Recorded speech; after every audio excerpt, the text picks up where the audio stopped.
Il existe près de 1500 variétés de bananes. Elle est cultivée dans 120 pays différents, essentiellement des pays tropicaux ou subtropicaux. C'est une plante presque parfaite. Le fruit peut être consommé frais, mais ça vous connaissez, ou même en légumes, cuits. Mais il est aussi consommé en chips, en frites, en purée, comme les pommes de terre.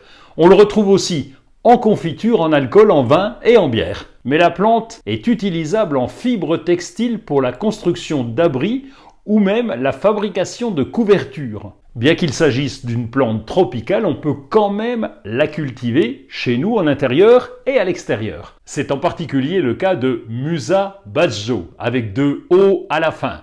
On l'appelle le bananier japonais. Il ne produit pas de bananes, mais il résiste très bien au froid et garde tout son intérêt décoratif. Les feuilles sont impressionnantes puisqu'elles peuvent atteindre 3 mètres de longueur et 60 cm de largeur. Autre particularité, le bananier est monocarpique.